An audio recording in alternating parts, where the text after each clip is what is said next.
All right. Welcome back to Views with Hughes or Jennifer News. This is Jerome Hughes. And if you haven't done so already, you enjoyed all the content I put out there, go ahead, subscribe to the channel, click bell notifications so that way you'll be notified of future uploads and updates. So you all see that, I'm in a different environment and everything. And that's because that's I stated on YouTube where I got a special guest who I'm going to be interviewing. We're going to be discussing a few things of some of the things that's actually happening out there right now. Joining me right now, have special guest star WDW Pro. WDW, how you doing? Well, you are the star, Hughes. I'm just here to bask in it. Yeah, but you're the one who got the greater traffic and everything. So Well, yes, you are the star. you are an up and comer though. You are on your way. I've been doing this for a long time, not necessarily the YouTube channel part of it, but Mhm. I see great things in your future, and I'm exceedingly happy to watch the growth of your channel. Well, thank you. I appreciate that. I appreciate that. So I wasn't able to catch the whole entirety of any of your the newest video the latest video you shared in collaboration with Jonas this morning about the things happening with Lucasfilm as well as Disney itself. Okay. You also talked about a few things with Richard Zegler, and she's not even shy of the news itself because there's been interviews from back at D23, I think earlier this year, if it wasn't recent, where she said a few comments that sparked a lot of backlash. But before we begin with that, I want to talk about something really big. The fact that Disney actually got sued. Okay. So Deadline, as well as a lot of the other trades out there, Deadline put out there the fact that Disney was sued by a film finance partner, TSG. And I remember them from times before from different discussions, which claims the Disney, which is the media giant here, used every trick in the Hollywood accounting book to hoard slate profits. Shocked, Before shocked, I tell you.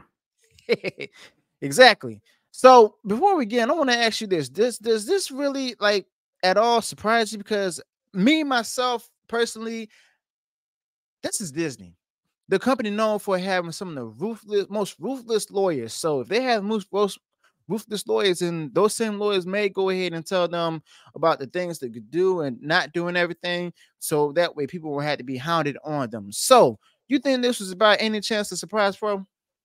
Well, I think Disney has quite the cabal of accountants and actuaries. And in this situation, those accountants and actuaries were tasked with doing some things that may have been leaning into the deceptive. That's no surprise. We have been tracking now for years that the Walt Disney Company will announce what their production budgets are for movies when they're required to do so in countries that require that, such as the United Kingdom. And then we find out later on that perhaps those production budgets were actually far, far in excess of what the announced total was. So, not a surprise at all here.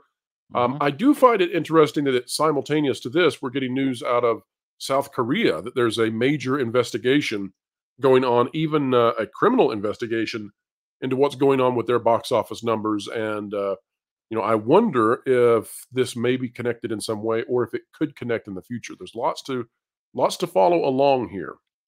Now, just to make sure, this is Disney or any under company that Disney owns, like Marvel Studios, Lucasfilm, or what? You're talking about in South Korea? Yeah.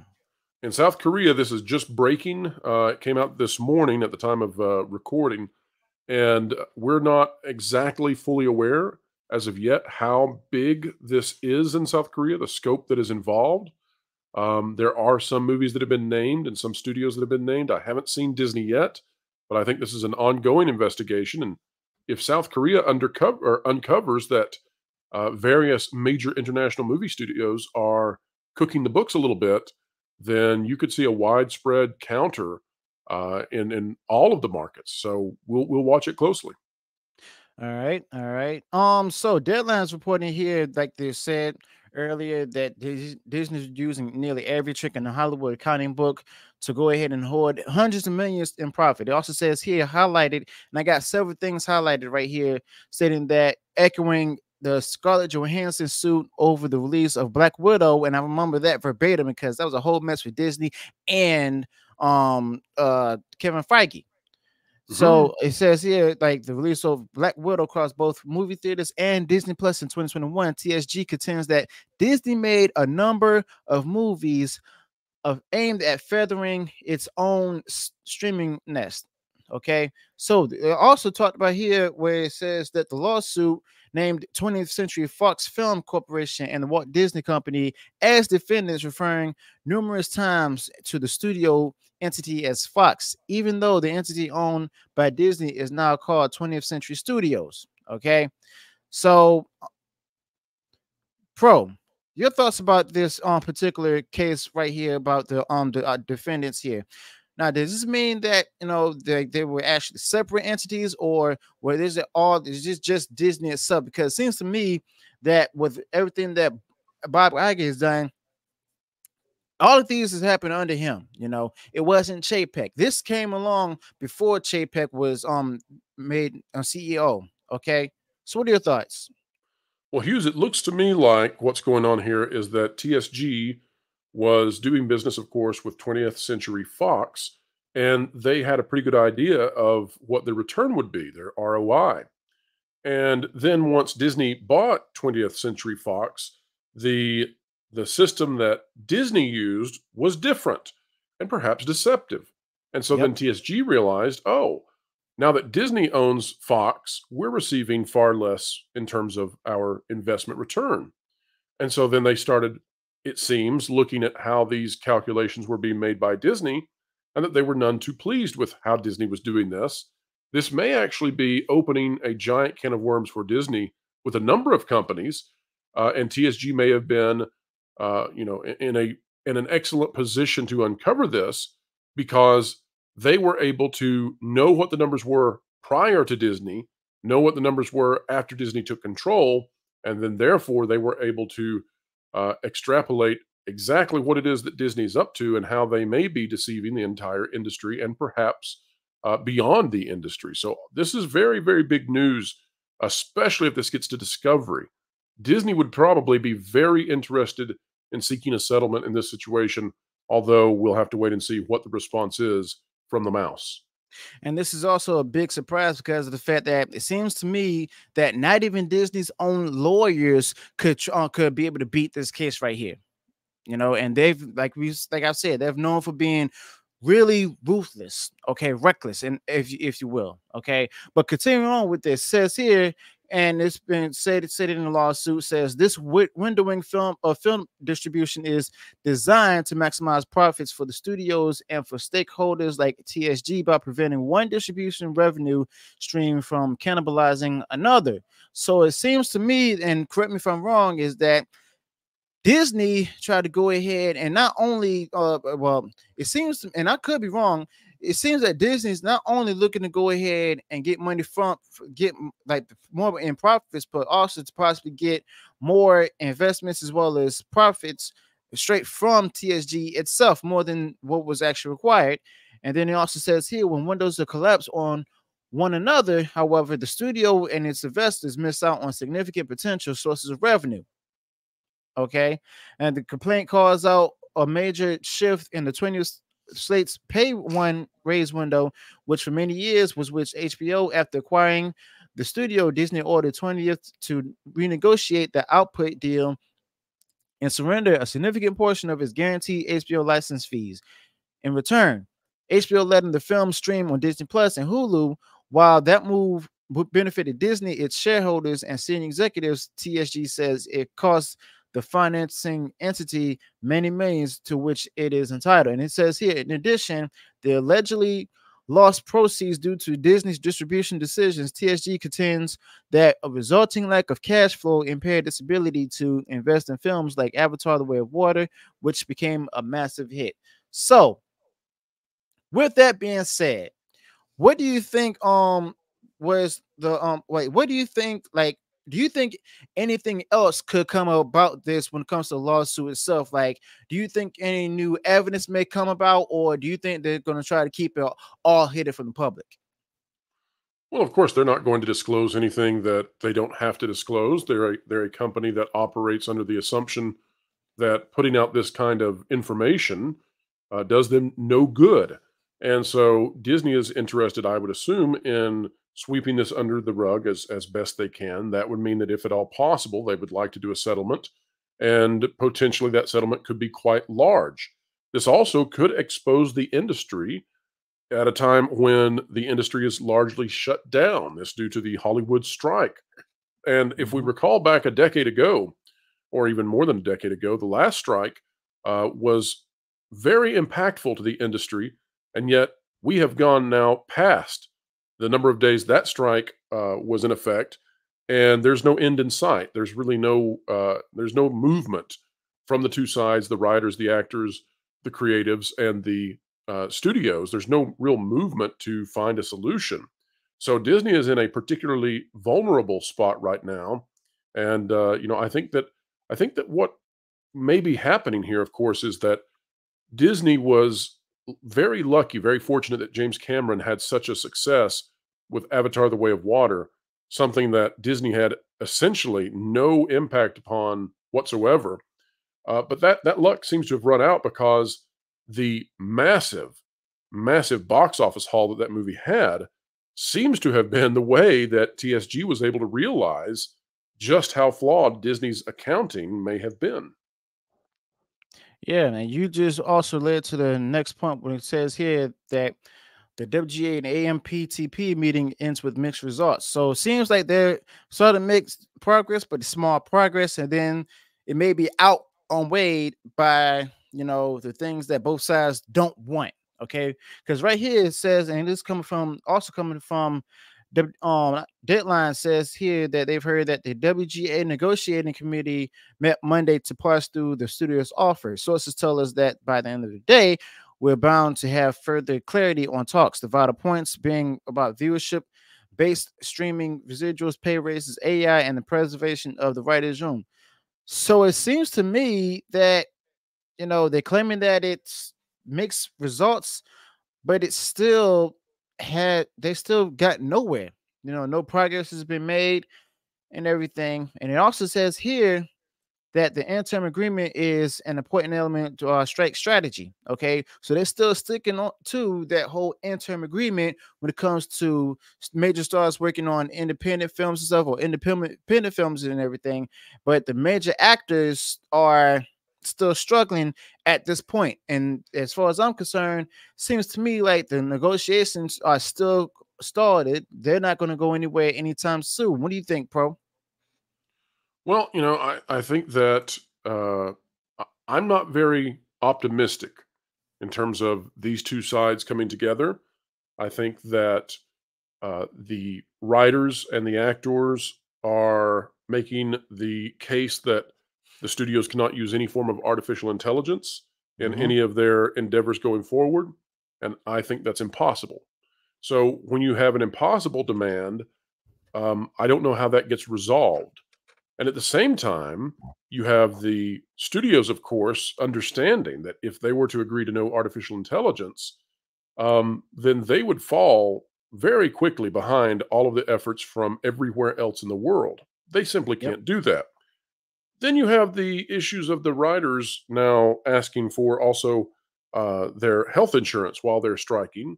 And that's a little bit more complicated than what I've just said, but it's essentially the case. There are all kinds of strange detours happening here that don't suggest to me that we're any closer than we have been in the past. And so I'm not optimistic that this wraps up before October at the earliest. Hmm. Yeah, and that's actually a pretty valid point right there. Now, I want to briefly touch up upon theme parks and everything because Absolutely. let me ask you this question about like do we see the sad state of theme parks with the exception of Disney overseas in Japan and possibly even Shanghai and um Hong Kong, but you also have here in the US Universal Studios is being successful and stuff. Now, the thing with the Disney theme parks and how they need to go ahead and try to shape out, like, what do you think, like, with the sad state of the Disney theme parks, and how do you think they need to go ahead and reverse all the woke challenges made to them in order to get the guests to start coming back? Like, what are some things you can consider or that you think they should be able to do? The parks are in uh, a far worse position than I think most people realize. And there are a number of things that need to occur to get them on the right path. one of the first things that would need to happen is Disney needs to let go of this huge investment that they've made in terms of Genie Plus and Lightning Lanes, all of these highly intrusive monetization policies that they have that require guests to look at their phones the entire time that they're at the parks. This has resulted in people being drawn to their small screens instead of looking at the park that is supposed to be an escape from the real world. And people Yep. are being drawn to their phones, then they see text messages from family and friends and work, and that's a real issue. But I think the biggest challenge right now, beyond the fact that Disney has failed to invest properly in their attractions, and therefore there are a vast number of attractions that need investment, far more money than Disney's probably willing to invest in, um, would be that Disney has created a system by which, when you go through the turnstiles, the attempts to separate you from your money have just begun. Yep. And I think that's a real drain on the enjoyment that guests are having. They're not feeling as though they are valued. You feel a little bit like a pinball machine where every time you hit a bumper, you lose cash. And that Well, might yeah. be from the exorbitant food prices. It might be from paying for various tiers of skipping the line. But there's just a huge number of different attempts from Disney to get you to pay more and more and more. And it's gotten so bad now, Hughes, that a typical family of four at the Disney parks can reasonably expect to spend something like $1,000 a day just to enjoy the theme parks. Oh yeah, that's no surprise. I mean, we've seen that with the Star Wars, the last Star Wars attraction, Starship, Star Cruiser, and whatever it's called, and everything. $6,000 a family. But I mean, it's like, it's not only that. It's like the parks has a lot of things to, like, if they can't go ahead and just lower their ticket prices down, they might as well lower the prices at concessions. But then again, I mean, I never worked there, so I don't know the ins and outs of the finances. There's also the cost of living down in Florida as well as throughout the U.S. The cost of living down there in Florida is better than some places, but you got to remember, people from all over the U.S., if not the world, is coming from places where cost of living is either higher or much lower. Okay. But the fact of the matter is, a lot of people are stating that, and sometime soon, if Iger doesn't make the proper decisions, then not only will the theme parks be the only things from Disney that's left over, but even the theme parks themselves could be closing at a later time. Do you think that's possible? I think at this point, what we need to be doing is really questioning the head of the Disney parks, Josh D'Amaro. He's Mhm. a highly charismatic individual. He presents very well, but in terms of the practical results of the parks over his tenure, it's been terrible. And I think that many people have kind of been hoodwinked by this guy. I understand, and he's very affable. He's very personable with people such as cast members, but the results speak for themselves. I mean, he's served under Iger, he's served under Chapek, he's back under Iger again, and it doesn't seem to matter which CEO is in charge. He doesn't seem to understand how to implement fantastic new attractions to the parks. He doesn't seem to understand how to greenlight the things that would make people enticed to go back again. Mhm. I really feel that the parks are now stagnant and dated. And due to that, Universal Studios is likely, I think, likely at this point to overtake Walt Disney World in terms of attendance for the top parks of the world. Oh yeah, I'm gonna have to agree with that. All right, so the front. Oh well, wow. Actually, we spent this long talking about a number of things. Pro, you think you stick around for to turn this into a part one, and then we can get a part two done right quick? Absolutely. All right. So everybody, want to thank y'all for joining us. Be sure to look up for part two of Views with Hughes special with WDW Pro. So if you enjoy what we talked about in this video, go ahead and smash the like button, share it far wide across social media. And if you haven't done so already, you enjoyed all the content that I put out there. And also, Pro, go ahead, tell them what they can find you. Well, you can find me over at the WDW Pro channel where we're releasing new content every single day, 10:30 a.m. Eastern Time and 3:30 p.m. Eastern Time, covering all the news that should be fun. Yep. All right. Thanks for that, pro. So if y'all, like I said, if y'all enjoy what we shared in this video, go ahead, smash the like button, share far wide across social media. And if you have done so already and you enjoyed all the content I put out there, go ahead, subscribe to the channel, click the bell notification so that way you be notified of future uploads and updates. Until then, peace.